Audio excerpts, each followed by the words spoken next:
Bienvenidos, señores y señores, to another episode of the Bleed Lows podcast. This episode of the Bleed Lows podcast is brought to you by Bet Online. Bet Online is your number one source for all your betting needs. Get the latest odds, lines, and matchup reports for baseball, football, college football, boxing, golf, and more.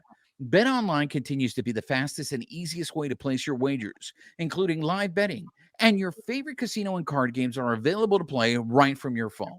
So head to the website or use your mobile device to sign up today and get in on the action.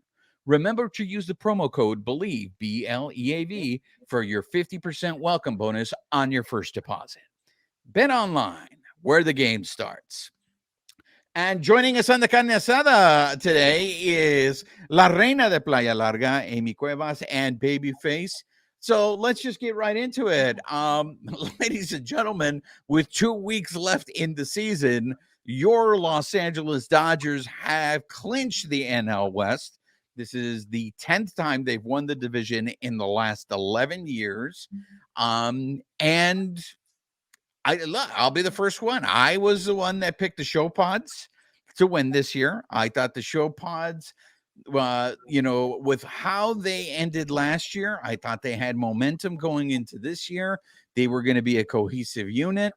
And if you read all the stories that broke out this week about how the Show Pods clubhouse is a mess and basically Manny Machado is the one to blame. Hey, we told you that a week before that story broke out, right? Heath Bell, friend of the carne asada, was on the show. Heath Bell told us everything that was in that story that the San Diego Tribune was reporting, which I found very interesting that a lot of players, Will Myers and some other former Padres, were coming out there and saying that that story was bullshit.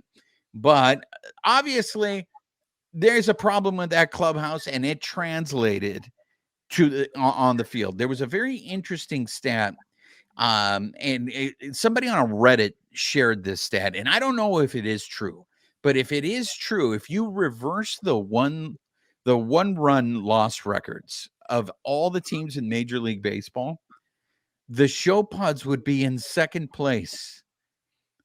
So a lot of the games that the Show Pods lost were one-run games. So I wonder if being a cohesive team contributed to that, because if you look at the Show Pods numbers as a team, they have like the best ERA in Major League Baseball.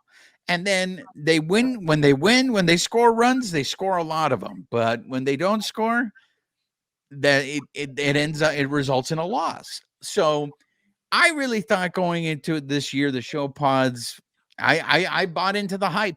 I bought into whatever. I said, look, those guys are young and those guys are good. Those guys are really good. I mean, as much as people want to hate Manny Machado is a hell of a baseball player.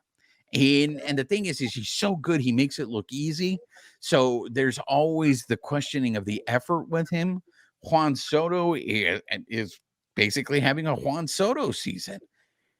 I think the issue was Tatis, and if you guys listen to the episode with Heath has some questions in regards to Tatis. So there was a bunch of, it seems like there was chemistry issues or whatever. So the Show Pods were not gelling.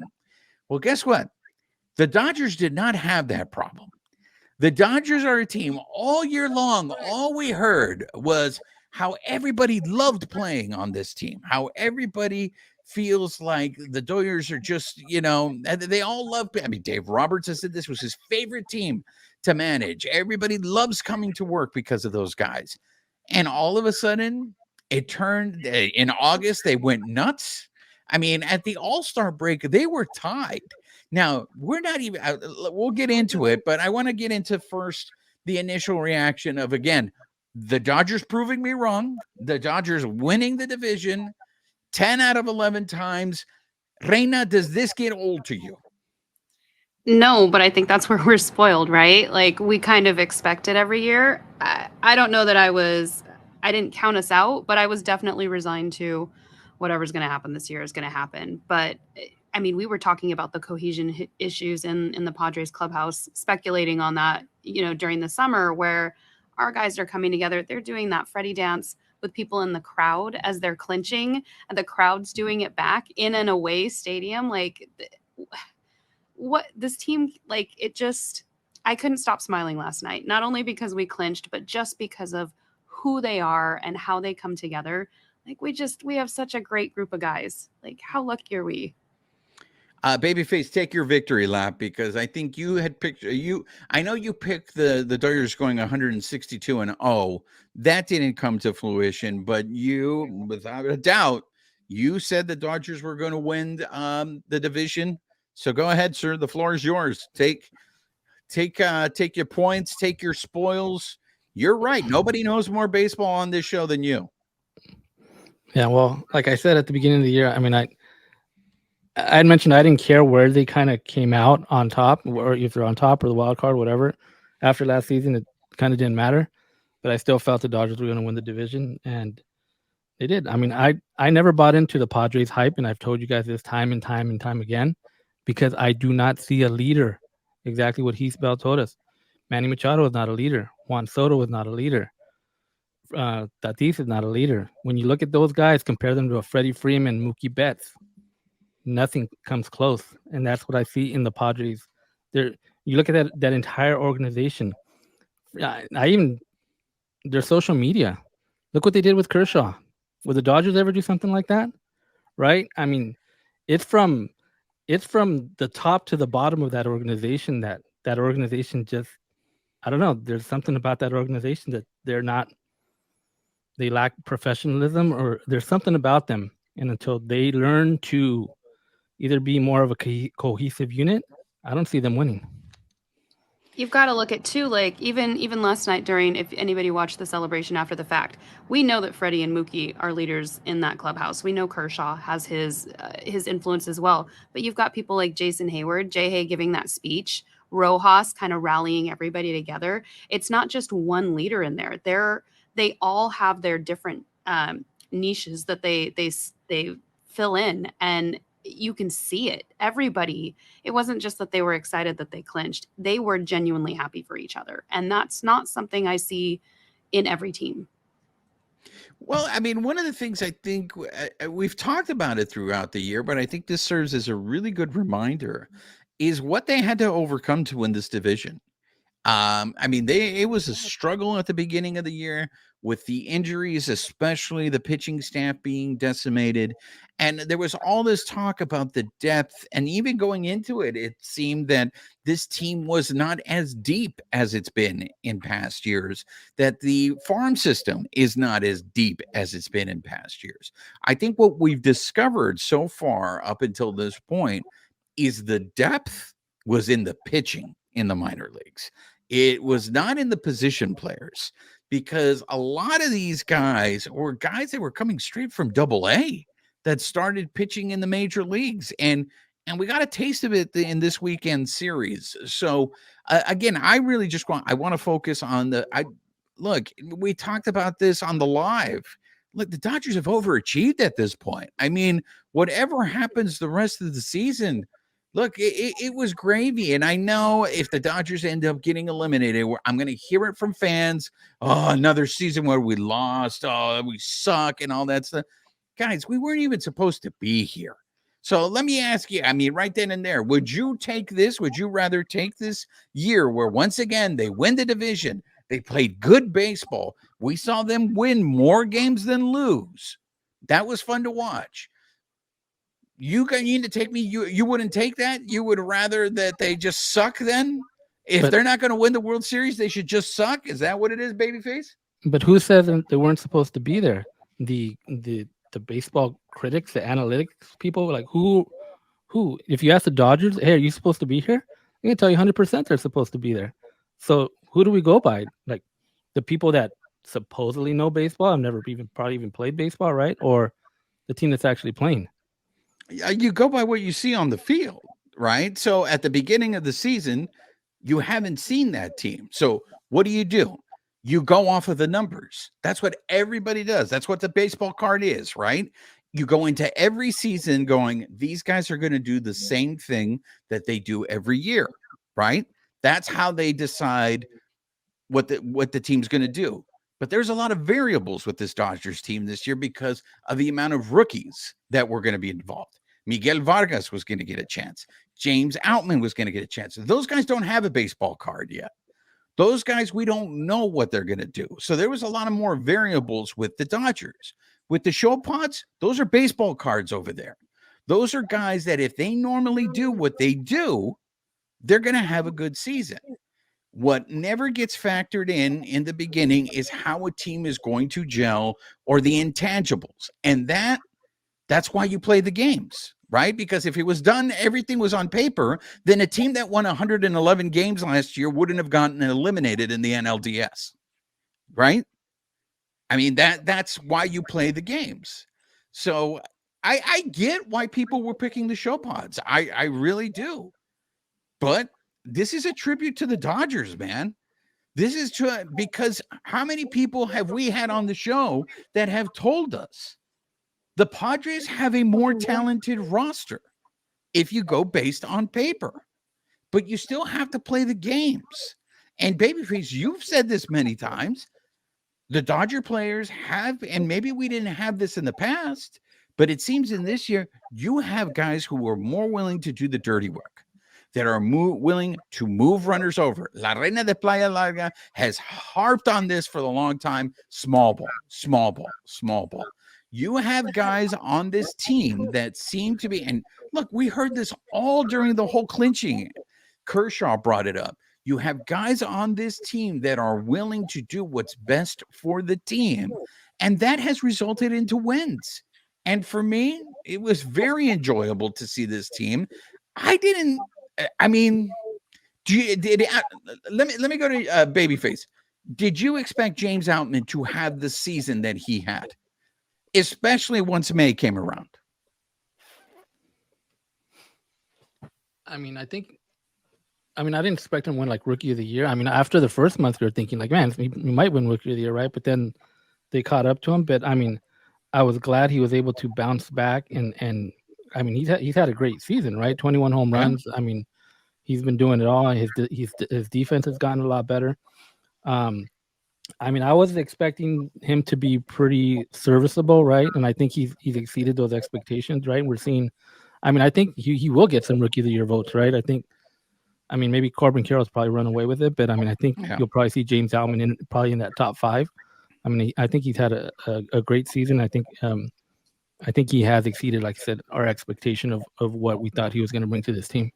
Oh, I was not expecting this season from James Outman. I wanted the Dodgers to give him a chance, but I'll be honest with you. When I saw what happened to him in May, I was like, ooh, I mean, this is tough. I didn't think he was going to be able to make the adjustment, and he did, which is a tribute to his work ethic and how talented he is, because there was another rookie who was higher on the totem pole than him, who couldn't make that adjustment. And because of that, we never saw him back up here again for this season. Because of that, the Dodgers went and got Colton Wong, because if you could rely on Miguel Vargas, you wouldn't have gotten Colton Wong. So, I mean, those are the kind of pleasant surprise. I never would have, I had no clue who the hell Emmett Sheehan was. To have Emmett Sheehan come up and give the contributions that he did, I feel like the Dodgers really overcame a lot. And I just feel like regardless whether they win the World Series or not, the fact that these rookies went through what they went through this year, I feel they're going to be so much better next year because of that. The experience that Sheehan, what Popote is going through, what Bobby Ice is going through. I mean, this is hopefully the beginning now of that next wave, that next nucleus, that next group of Dodgers that we're going to see, and it's going to continue. Yeah, we won 10 out of 11 this year. Maybe this means here comes another 5 because we got this nucleus that got the experience. What say you, Reina? I was just going to say, I think it goes to the depth, like where a lot of people may have counted us out because this might have been a rebuild year. We still had the depth, whether it was offensively or defensively. Maybe we wanted to have more of those veteran pitchers there. Injuries knocked that out of the park, but we still brought up a ton of rookies, and they managed to get us here. with that mix. And the same thing with the depth in the defense. You've got Lux going out in the beginning of the season. We bring in Rojas. Everybody's a little skeptical of that. And look what he's done in the clubhouse, on the field. But you've got people, we brought Kike back, Rosario, who is a shortstop, and we've got him playing second base and playing it well.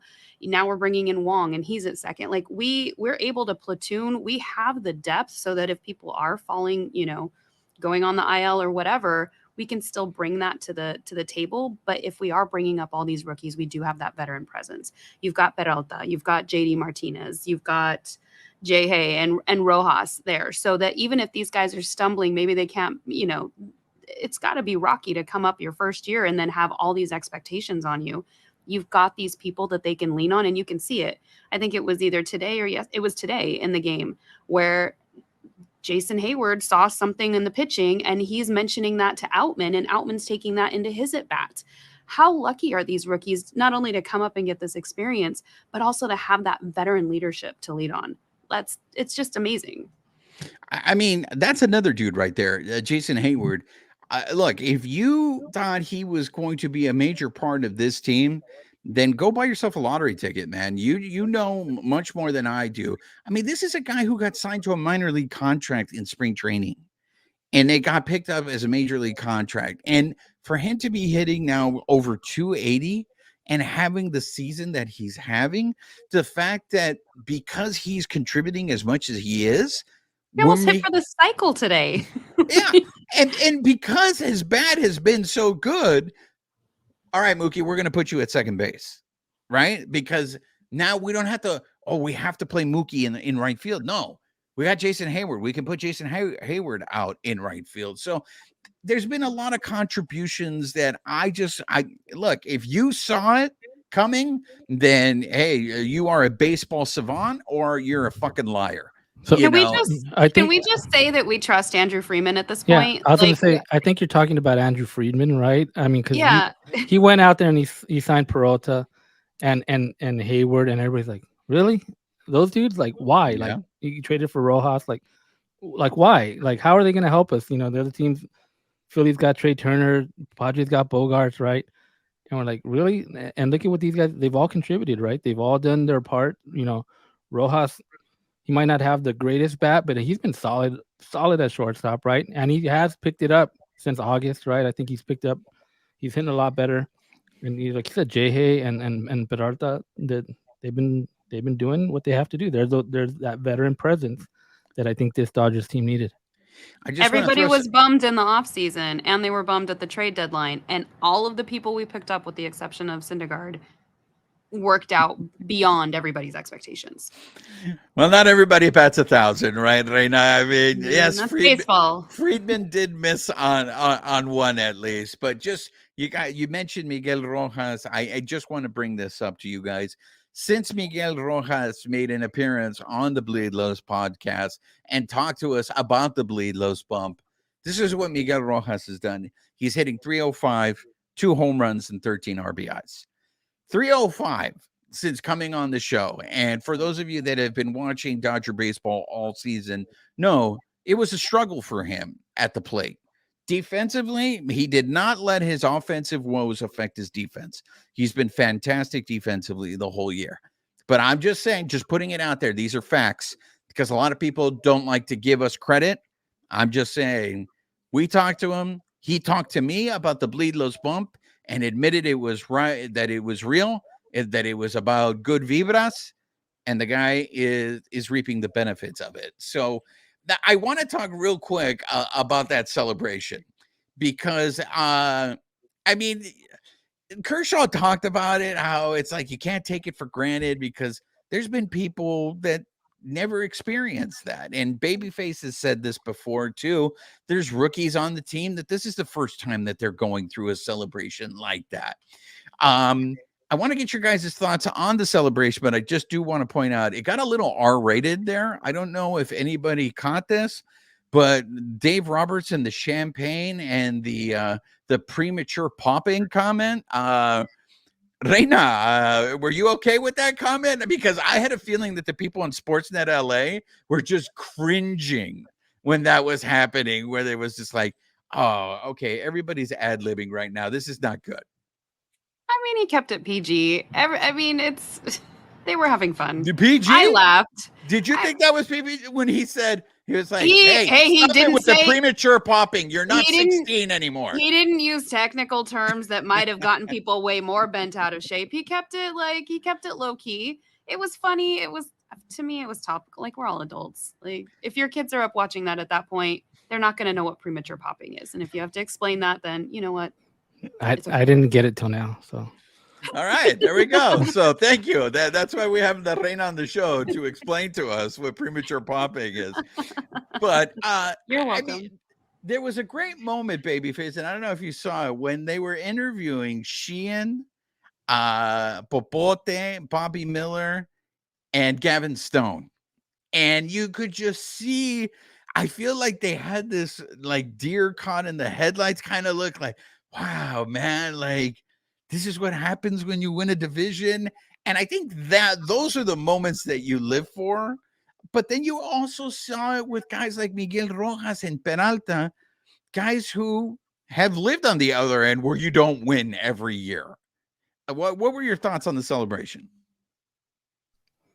yeah, I mean, I was thinking that exact same thing, right? Like, because you have a guy like Kershaw who's pretty much done this almost his entire career. I think he's only missed like 3 times, right? And then you had all those rookies, right? All those rookies experiencing this for the first time. They're like, wow, man, this is so cool. Like, they're gonna want to continue to do this every single year, right?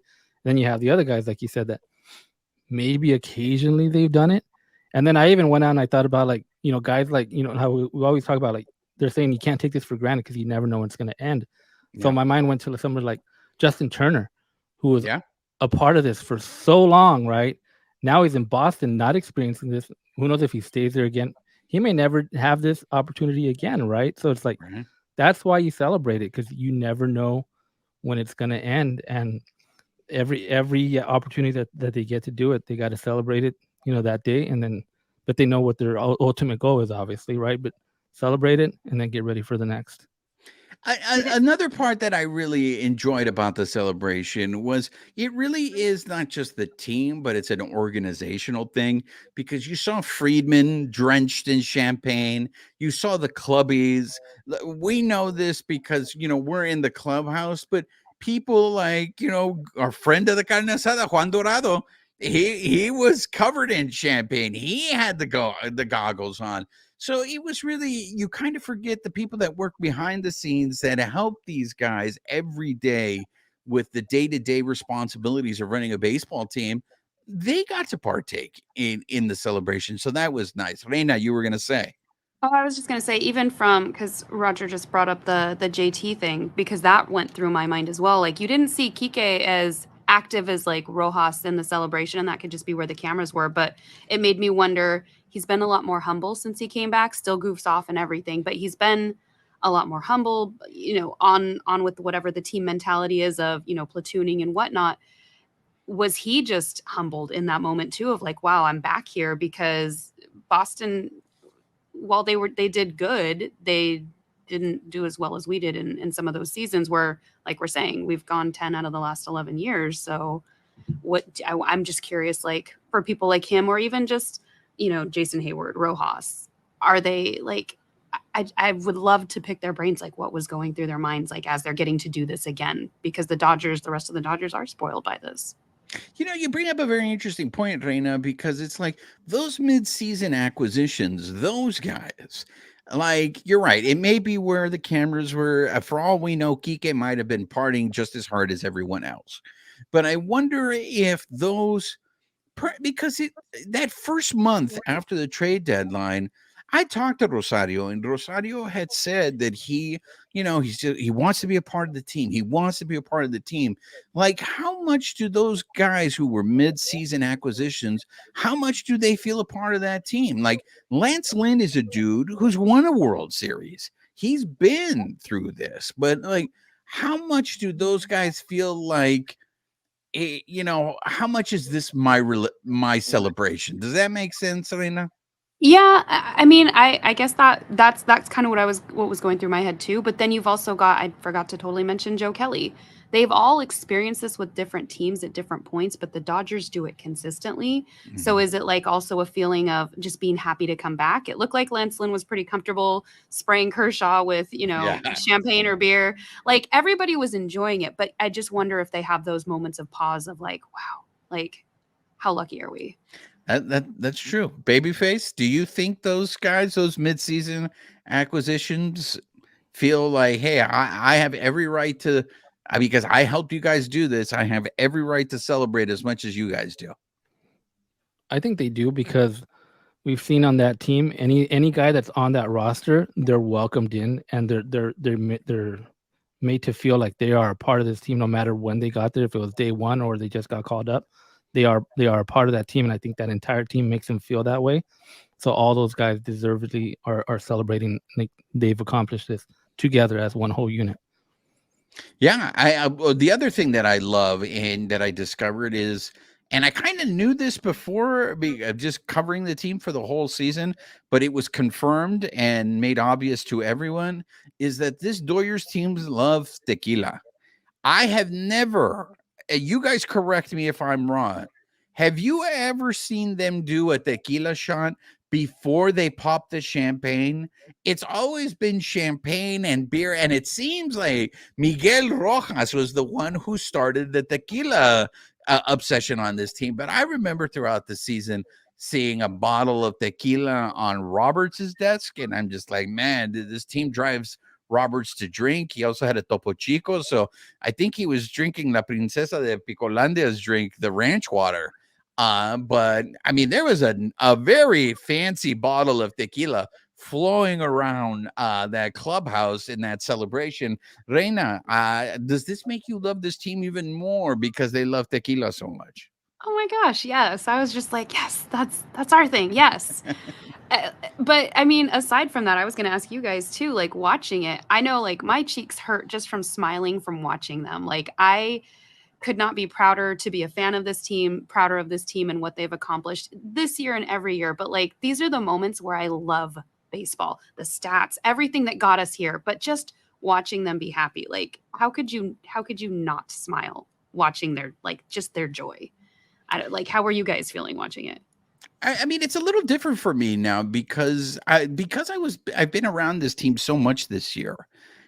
I was able to look at it through a different lens in the sense that I looked at it as like these guys put in a lot of work. These guys show up to the stadium early. They're putting in the work. They deal with a lot, not only physically, but mentally.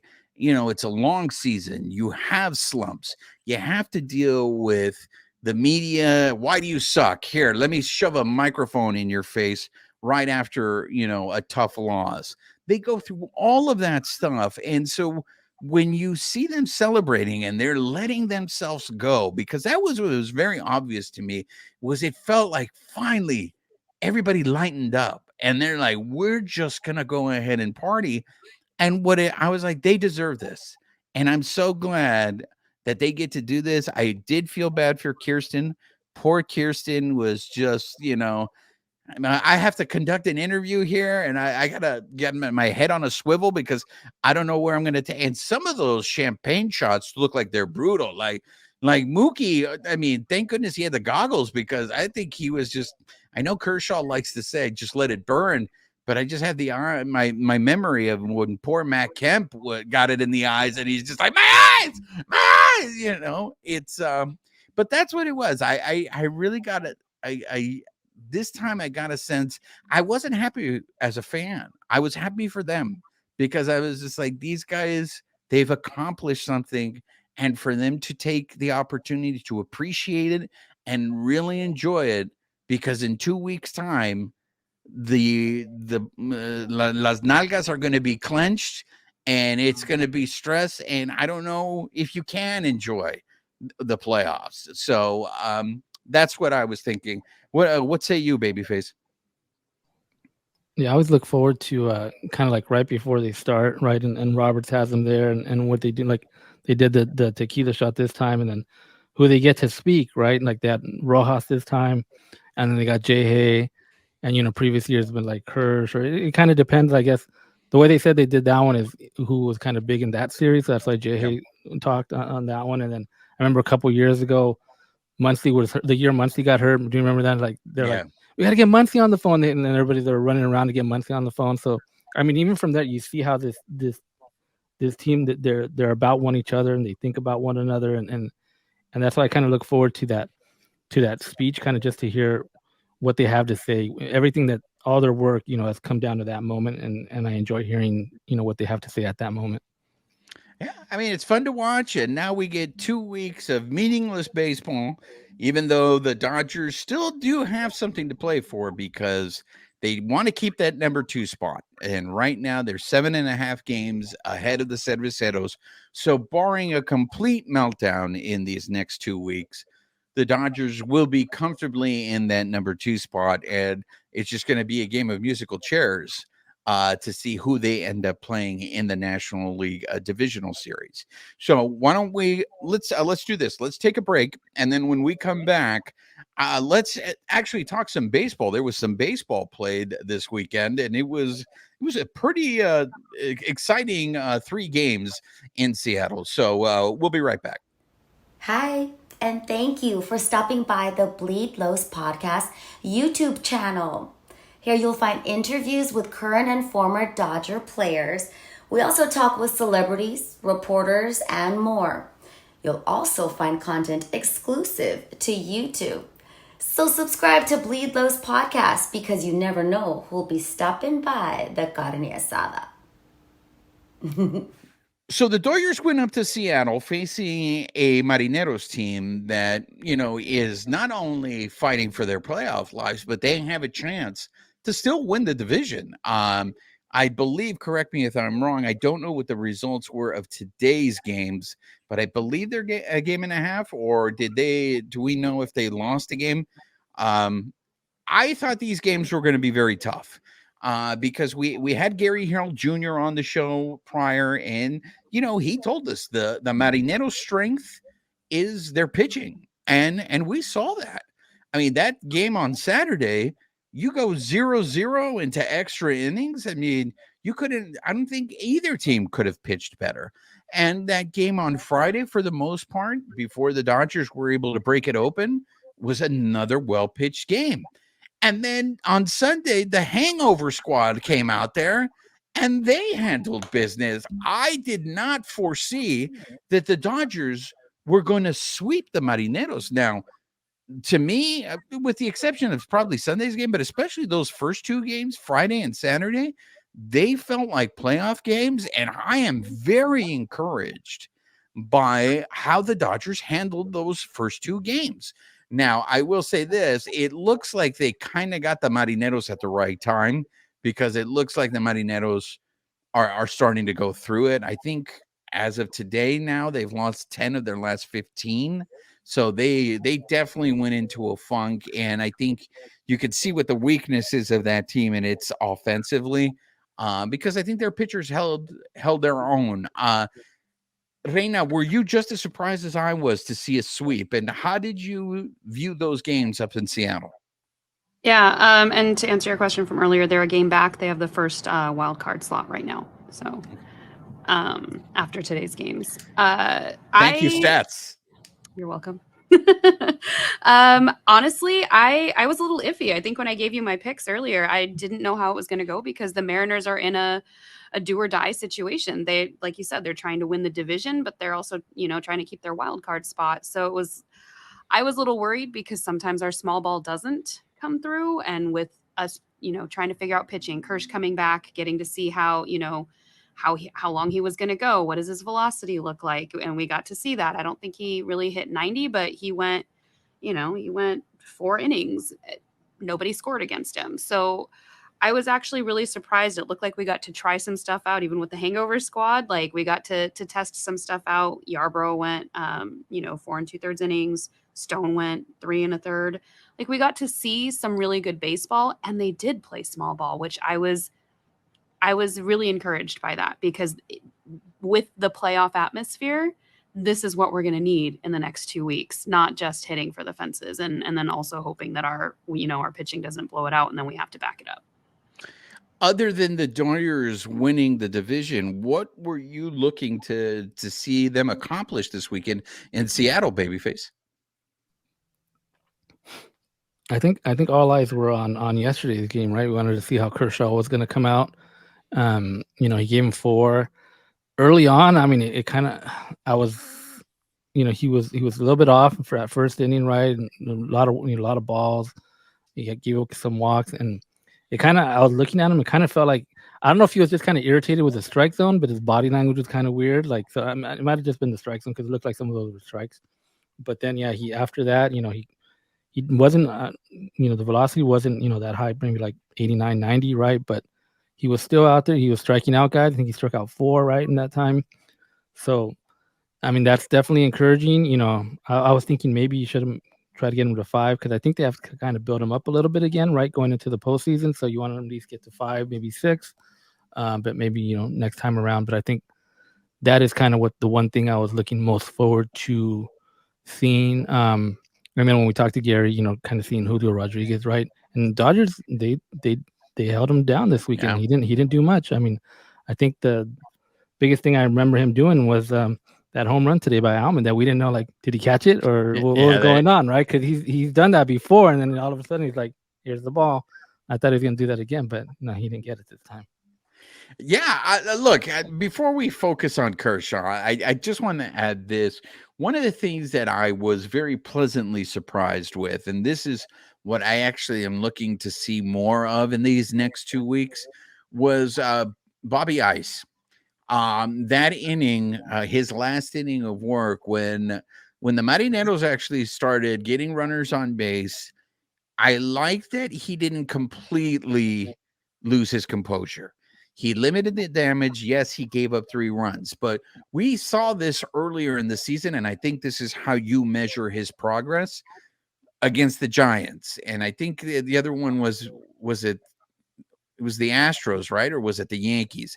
He had 2 back-to-back starts where the inning just ballooned on him, and he ended up just giving up a lot of runs.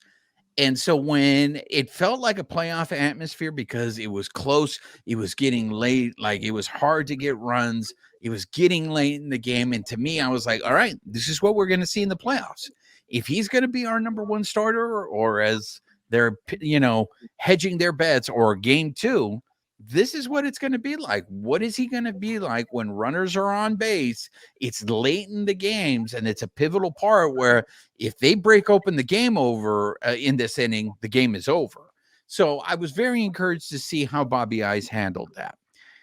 I want to turn now my focus on Kershaw. So here's the thing. Everything that you're saying, babyface, like you would like to see him stretched out. He threw 56 pitches. He went 4 innings and he threw 56 pitches. Early on, it seemed like his command was not there again. Now, it wasn't as bad as it was when he was in Miami. And I think that's the issue. That's the concern. Look, you got 2 weeks. How many more starts do you guys think he's going to have? Reina, realistically, do you expect him to start twice, or are we only going to see him make 1 more start? I mean, ideally, if they're going to stretch him out 2, but being that we've already moved him back from, what his original start was to Friday to Saturday, it might only be 1 more time. But it also depends, like we were talking about before, does he fight Doc on that? And he wants to get 2 starts in. What do they agree to? And, what can they get him to commit to? Because even when you saw him in the dugout during the game, talking to Doc after that 4th inning, it wasn't the usual, like, kind of terse, like, no, I want to go back in. It's like, it sounds like they had already maybe pre-discussed that, so it was okay. But if they're going to do it like that, maybe 4 innings were just limiting you, maybe we get 2 more out of him. But if he wants to continue to stretch out himself, they may have to pull him back just for his own health and maybe limit it to 1.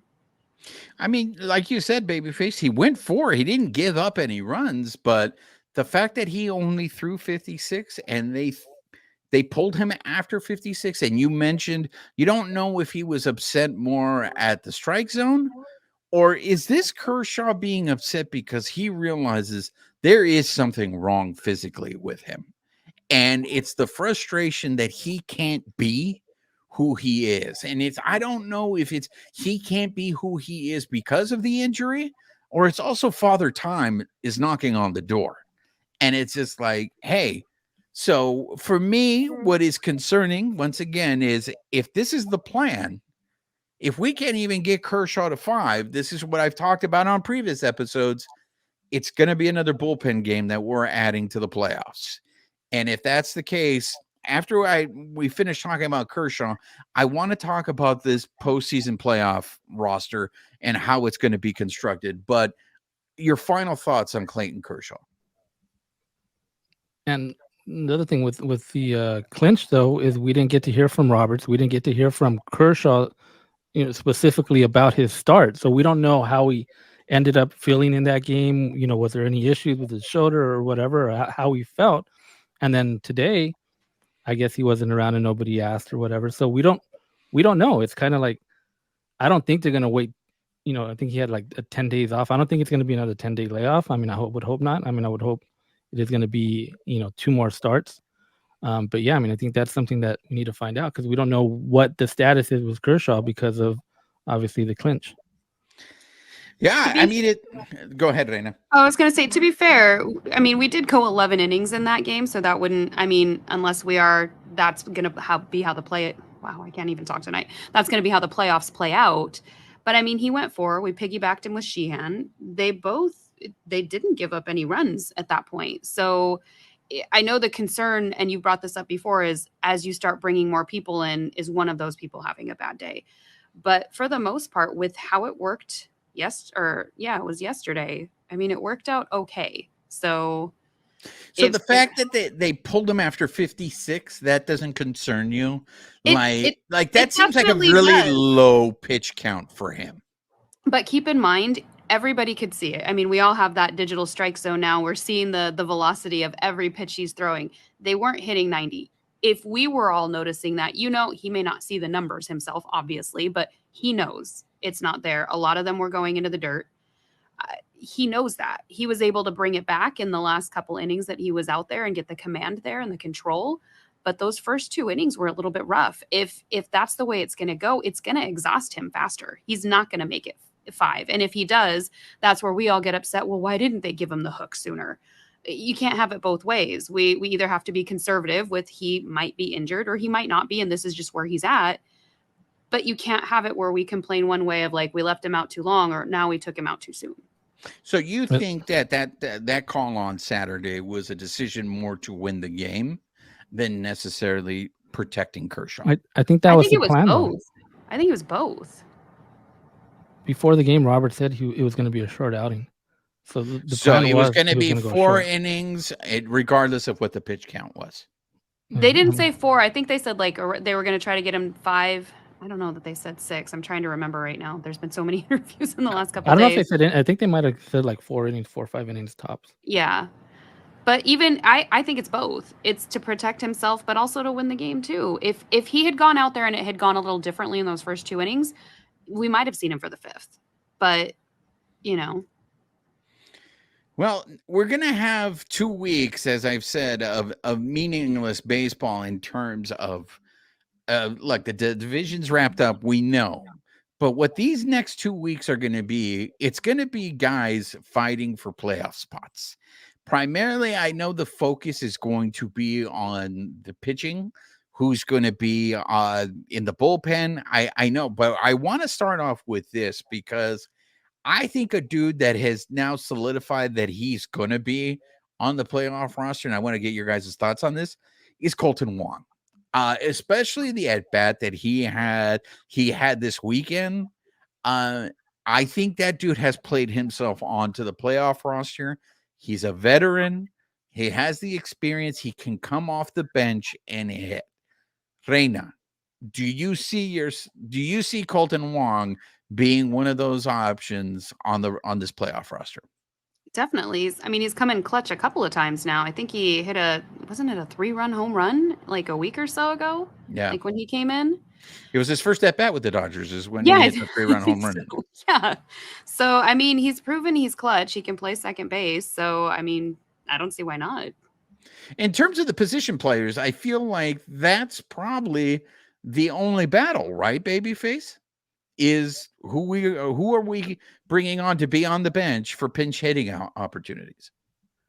I'm trying to think who else would be kind of fighting for that spot, position players, right? Because I think Friedman said they're going to go with 13 pitchers, right? So 13, right? Yeah. So I'm trying to think who else would he be fighting for a spot? The rest, I think he's going to be one of those guys coming off the bench. I think he's showing that he can come up clutch, and it looks like his swing is back. So I feel like in terms of the pitching, this is what the focus is going to be for the next 2 weeks. We're going to probably see a lot of more of these piggybacks. And so far they've been successful. I know you guys have been giving Andrew Friedman his flowers. You really can't argue with him as much as we're like, I don't know. It's going to catch up with you piggybacking. But look, I know we mentioned it a while back, but it's worth noting again. Ryan Yarbrough, the dude is 4-1 since coming over to the Dodgers. His ERA is under 3. I know there's nothing flashy about him. He, to me, is just a lunch pail dude. He shows up to work, brings his lunch pail, and he does whatever is asked for him, to do. You want me to come in the second? I'll come in the second. You want me to pitch the last 3 innings of the game? I'll do that. So that's been a wonderful under the radar move. Now, I know everybody was super impressed with Emmett Sheehan on Saturday, what he ended up doing. The question is this, Reina. Can Emmett Sheehan do that consistently? As what we learned with this Marineros team offensively is maybe not as strong as the other teams the Dodgers are going to see in the playoffs. But Emmett Sheehan did look good against the Bravos. He only made one mistake against the Bravos. So what do you think do you think we are going to see a lot more piggyback games these next 2 weeks as they try to figure out who are these 13 pitchers going to be? 100%. And we've been talking about that since midsummer when we were trying to figure out how this team was going to shake out anyway. The piggyback model, whether we want it or not, I think it's here to stay. We saw it today. Shelby Miller came in as an opener for the first inning, and then Yarbrough went his 4 2/3 innings, and then Stone came in. And so you're seeing, okay, did those match up well, depending on what, the lineup is on the other side. I think it was pretty successful today. We won. So are they going to pitch every game well? They're still rookies. We still got to give them some grace in the next 2 weeks. You guys can scream all you want. You're adults, you're grown, but at the same time, we're just trying it out. It's been working. Babyface, so there's going to be a much shorter leash on these starters these next 2 weeks, right? Like Bobby Ice, I imagine is probably going to go 5 innings in his next start. Whether Lance Lynn likes it or not, he's probably going to go 5 innings, and we're going to see more Emmett Sheehan, more Gavin Stone doing this piggyback. This is all about preparing for how they're going to play in the playoffs, right? This is what we're going to see. What we see them do in these next 2 weeks is the strategy going into the playoffs. Yeah. So right now I was trying to figure out, okay, who are, like you said, 13 pitchers, right? So these are the guys that we're going to work. The only one right now that's on the active roster that I probably don't think is going to go to the postseason, and unless things change like dramatically in the next 2 weeks, is probably Gavin Stone. I think everybody else is on that roster. Sheehan, you got guys like Sheehan, Vestia, Yarbrough, all those guys. I think unless Gavin Stone kind of, I don't know if he's going to piggyback again or come out of relief in the next coming weeks, but I think he's the only one that doesn't make the cut. But like you said, I think these next 2 weeks is just kind of going to be determining when are we going to use this guy, when are we going to use this guy. And we've seen with like Ryan Brazier, I mean, they're putting that guy in high leverage situations, and he's shown he can handle it. I mean, obviously, he came from the Red Sox. He won a World Series. I mean, this guy has been clutch he was clutch back then, and they know he can go out there and handle those situations. I mentioned that he pretty much got the role kind of like where Phillips used to come in, kind of like the 6th inning, 7th inning. We need to get these guys out like right now, and they're going to him. So they're showing a lot of trust in him, and I think that's kind of these next couple of weeks. That's kind of how things are going to shake out. Let's think, where can we use these relievers at, in what spots, and how do we trust them? Reina, and we've got to also give them some reps too, because we've seen Joe Kelly since he came back, once, maybe twice. It's that balance of let's not tire out the bullpen, but we've also got to get them reps in these games. Babyface, is Evan Phillips making you nervous? I mean, I don't know if I think it's been the back-to-back games where he's struggled a little. I mean, he was almost out of it yesterday, right, to give up that single to tie the game.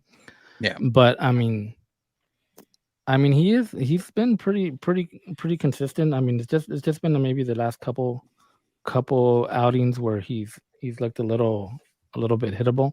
But I think, like I said, next 2 weeks, kind of just getting them ready. And I think these weeks are going to be big. But I think I'm still fine with Phillips. The Dodgers have still not named him as a closer, but they're acting. They named him as closer. Yeah, they said he's closer. He's the closer. Okay. Yeah. I mean, that's what you're looking for in these next 2 weeks is what the playoff roster could look like. So I do think Gavin Stone will be doing piggybacking in these next 2 weeks. How he does in those 2 weeks, I think will determine whether he's one of those guys that makes the cut. So do they have 14 pitchers right now? You're on mute. Yeah, they have 14. They have 14 pitchers right now.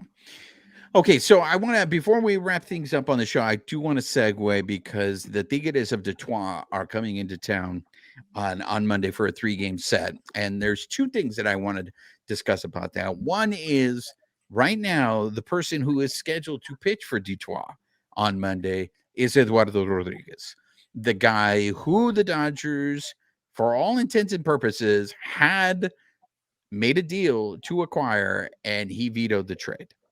Now, revisionist history, looking back on it now, would you guys feel more comfortable having him on the Dodgers?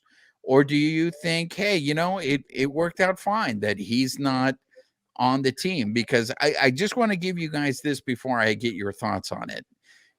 I had said when he vetoed the trade that I thought the Dodgers dodged a bullet. And the reason why I thought they had dodged a bullet is because I felt like his numbers were really strong against the AL Central.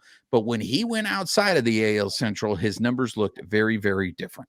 So that was a concern for me, that you were going to trade for this dude and then he was going to get lit up when he came over to the Dodgers. And that's the last thing that the Dodgers need.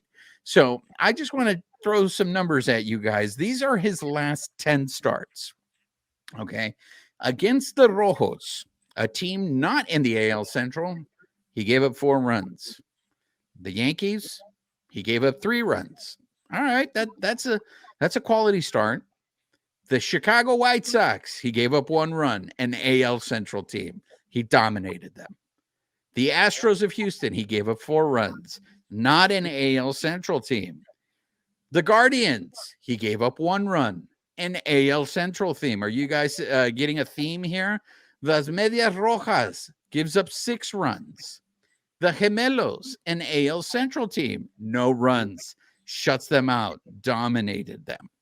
The Piratas, he did good against the Piratas, only gave up 2 runs. The Angels, he gave up 4 runs.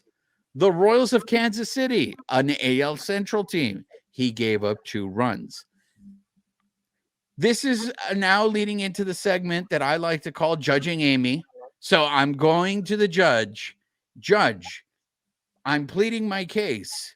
I think the Dodgers were okay with not getting Eduardo Rodriguez. Judge, what say you?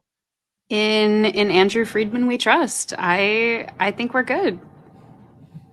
All right, I win the case. Thank you. That's it.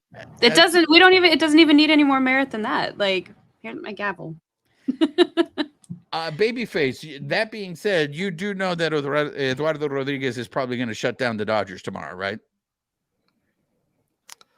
I mean, I'm going to see what type of reaction he gets, right, when he comes out there. Like, I think the Dodger fans are going to let him know what he missed out on, right, and they're kind of going to let him know that. But yeah, I hope he doesn't shut him down. I'm looking forward to that he won't do that tomorrow. I hope he doesn't, but again, spite runs deep in some teams and some players. So, you never know what motivates somebody. Well, I mean, look, if he gets lit up by the Dodgers tomorrow, it's going to be another, something else that I can add to my case where it's going to be like, look, dude, this guy got lit up. I mean, we dodged a bullet. So last thing before we end the show is Miguel Cabrera is making his final visit to Dodger Stadium. This was a guy who when he was with the Marlins, he would make visits to Dodger Stadium, but ever since he went to the American League, we really didn't see much about him. But so I want to get your guys' thoughts on Miguel Cabrera's career. And I also want to get your thoughts on, what do you think? Will the Dodgers give him a gift? And what kind of gift do you think they should give him? Reina? I mean, do we have a standard gift? Like, is it the same for everybody?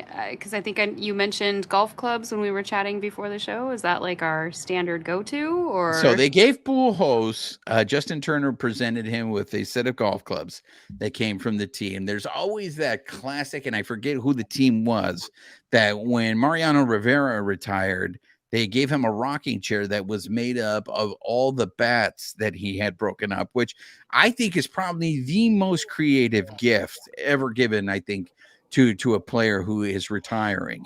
But the Angels just this past weekend gave him a surfboard. So the Angels gave him something. I'm curious to see if the Dodgers do give him something and what they come up with, because I'm telling you right now, I haven't the faintest clue. Like, what do you give that guy? Because look, the guy is a Hall of Famer. He's a first ballot Hall of Famer. If you look at his numbers, and he's not having if you compare it to Miguel Cabrera, it's not an impressive final season, right? The guy he's hitting 258. He has 3 home runs. So it's not, there's a reason why he's hanging it up. But if you look at his career numbers, the guy has over 3,000 hits. He has over 500 home runs. He has a lifetime batting average of 307. To me, he's a lock for the Hall of Fame. But any ideas? I mean, you're going to be at the game on Monday, right? Right, Reina? What are your thoughts when you see Miguel Cabrera? I don't know what his hobbies are. Like, I can see Pujols with golf clubs, but like, what does he do in his spare time? Like, what does he do when he's not baseballing? So I don't know. I mean, I was looking at the stats when we were talking about it before the game. The guy's got over 10,000 at bats. Like, how do you even quantify something like that? It's like 20 plus years in the league. It's just amazing.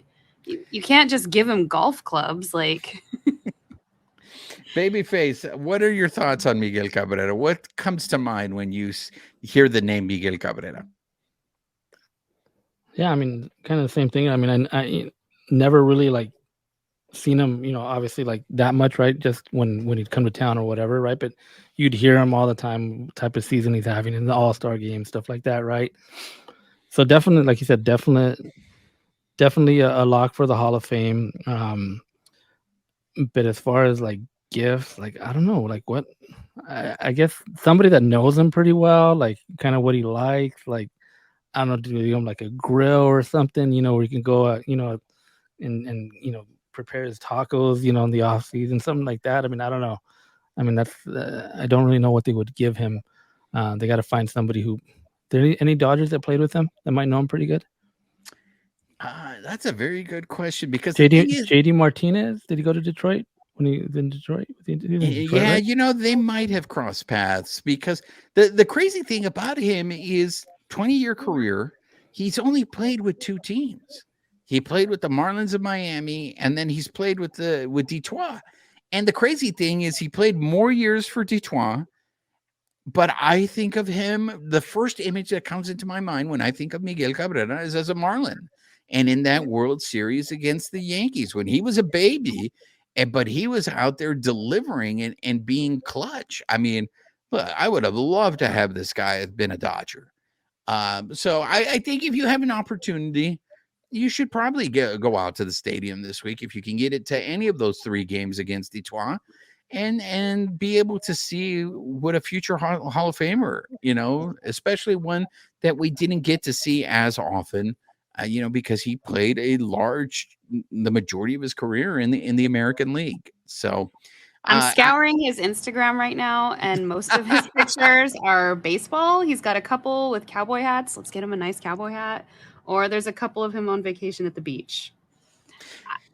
You know what? I'm convinced they're gonna give him golf clubs. It's gonna be another set of golf clubs. It's gonna be. I'm telling you. I bet you, unless someone really knows him or they were able to get some intel, I'm pretty sure that they're just gonna sit there and be like, you know what? Let's just get him a pair of golf clubs. I don't know what the hell to give that guy, but that's going to do it for this episode of the Bleed Lows podcast. Once again, for those of you finding us here or coming across us for the very first time, make sure you're subscribed to the podcast. You can listen to us on the audio format, or if you would rather watch us, subscribe to the YouTube channel. We have a lot of content on YouTube. We're at the stadium. We're covering the team. So there's a lot of pre-game, post-game interviews that are available on our YouTube channel. We also have episodes that we have dropped that are just YouTube only. So make sure you're subscribed to that. Yo ha sido su servidor, Juan Ramírez, de parte de mis colegas, La Reina de Playa Larga, Amy Cuevas, and Babyface. Nos vemos para la próxima. This episode of the Bleed Lows podcast has been brought to you by betonline.ag, where the game starts.